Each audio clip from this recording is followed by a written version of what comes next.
तुम्ही सर्वजण इयत्ता 8वीचे विद्यार्थी आहात, ते गृहीत धरूनच मी विचारलेल्या प्रश्नांची उत्तर तुम्ही देणार आहात आणि ज्याला प्रश्नाची उत्तर येतात त्यांनी वोटवरती करायचं. विद्यार्थी मित्रांनो, आपल्या सर्वांनाच माहित आहे की भारताला स्वातंत्र्य मिळण्याच्या अगोदर ब्रिटिशांचे राज्य भारतावरती होतं, बरोबर. मग मला सांगा, भारत कोणत्या वर्षी स्वतंत्र झाला?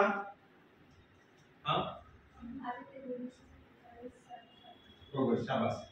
भारताला स्वातंत्र्य मिळवून देण्यासाठी कोणकोणत्या चळवळी झाल्या किंवा आंदोलने झाली? तुम्ही सांगा. तुम्ही बरोबर. तर आज आपण असहकार चळवळ या घटकाविषयी अधिक माहिती मिळवूया.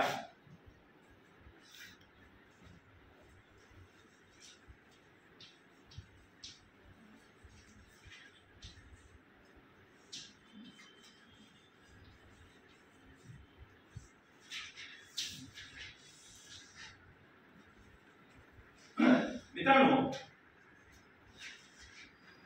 असहकार चळवळ कोणत्या भारतीय नेत्यांनी सुरू केली?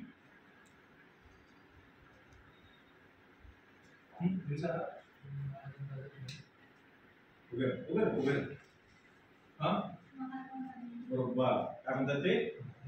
तर असहकार चळवळ ही महात्मा गांधींनी सुरू केली. बर, भारतीय नेत्यांनी इंग्रजांविरुद्ध वेगवेगळ्या चळवळी का केल्या बरं?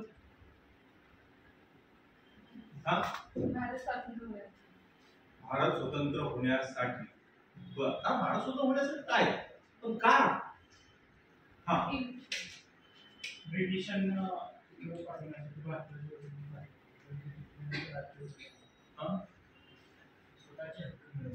स्वतःचे हक्क मिळवण्यासाठी. आणखी अगदी बरोबर की ब्रिटिश हे भारतीय लोकांवरती अनेक वेगवेगळ्या प्रकारचे कर लादत होते, वेगवेगळ्या प्रकारचे अन्याय आणि अत्याचार करत होते आणि म्हणून भारतीय नेत्यांनी स्वातंत्र्यासाठी प्रयत्न केलेले आपल्याला त्यामध्ये दिसतात. मग मला सांगा, महात्मा गांधींनी कोणत्या मार्गाचा अवलंब केला? तुम्ही सांगा. अगदी बरोबर. तर महात्मा गांधींनी कोणकोणते सत्याग्रह केले? मिठाचा सत्याग्रह. बर, आणखी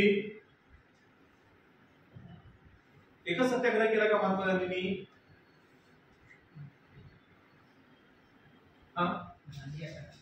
दांडिया, तो मिठाचा सत्याग्रह केला.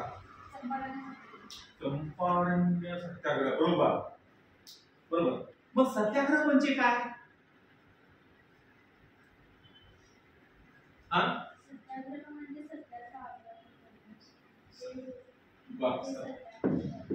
पूर्ण वाक्यात आधी सांगा बरं. सत्याग्रह म्हणजे सत्याचा आग्रह, कोणत्याही प्रकारची हिंसा वगैरे वापरायची नाही आणि सत्याच्या मार्गाने स्वातंत्र्य.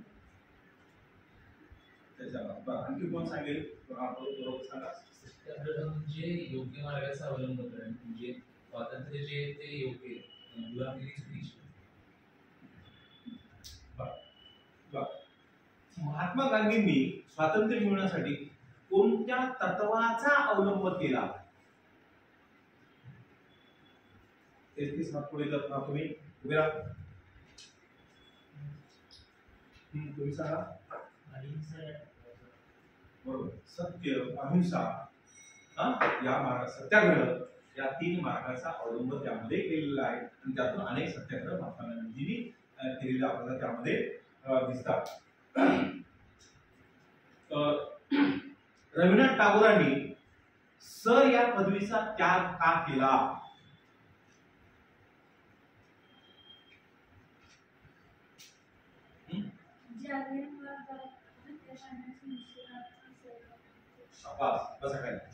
जालियनवाला बाग हत्याकांड कोणत्या प्रांतात घडून आलं?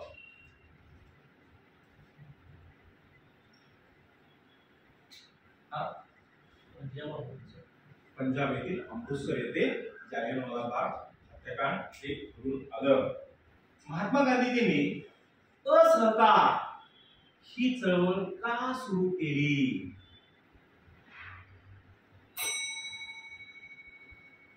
सगळ्यांना माहित पाहिजे. प्रयत्न करा मॅडम, उभ्या राहा. म्हणजे ब्रिटिशांच्या कोणत्याही कायद्याला वगैरे आपण सपोर्ट करायचं म्हणजे बरं, बरोबर, छान छान. बसा. आणखी कोण सांगेल? हा, तुम्ही सांगा. त्यांनी सांगितल्यासारखं की ब्रिटिशांना विरोध करण्यासाठी त्यांना कोणताही सपोर्ट न करण्यासाठी त्यांचे नियम न मानण्यासाठी. नियम न पाळणे. हा, तुम्हाला काय सांगायचंय? भारताला ब्रिटिशांच्या पारतंत्र्यातून मुक्त करायचं. मित्रांनो, बसा. असहकार चळवळ महात्मा गांधी सुरू केली कारण ब्रिटिशांनी जे जे कायदे करतील, जे जे काही ते पुढे धोरण आणतील, त्या धोरणाला आपण पाठिंबा द्यायचा नाही, जेणेकरून ब्रिटिश कंटाळून भारत देश सोडून जातील आणि पर्यायाने भारताला स्वातंत्र्य मिळेल. आणि म्हणून महात्मा गांधींनी असहकार चळवळ सुरू केली. अशा रीतीने आज आपण असहकार चळवळ या घटकाविषयी माहिती मिळवली आहे.